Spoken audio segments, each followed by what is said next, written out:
Hey, I'm so glad you joined me today. Why don't you get comfortable and watch as I show you how to make pineapple casserole. Let's do it.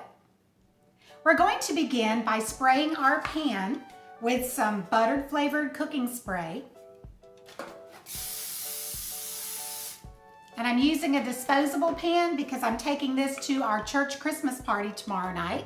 It's like a little potluck dinner and I don't want to have to bring dirty dishes home.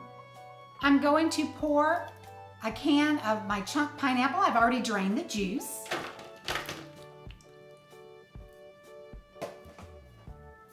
Now a second can.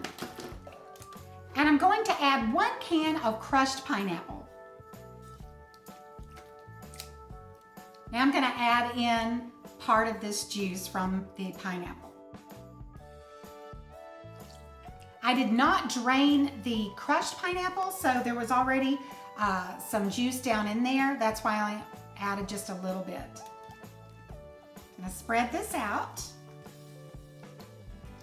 Now I'm going to mix 3/4 cups of white sugar with 5 tablespoons of flour.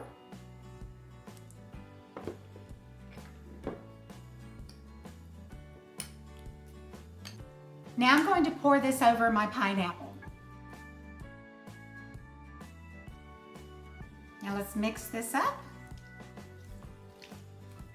Now I'm going to put shredded sharp cheddar cheese over this mixture.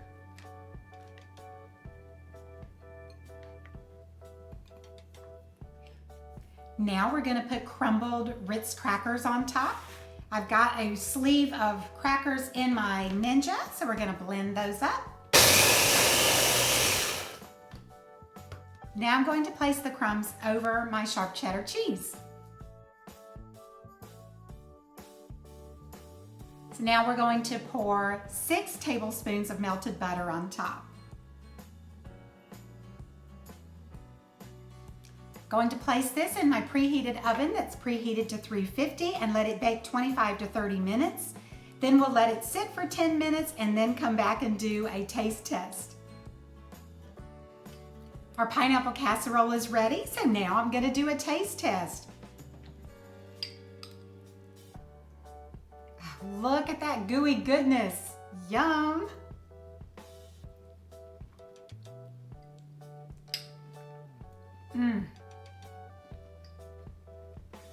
That is delicious.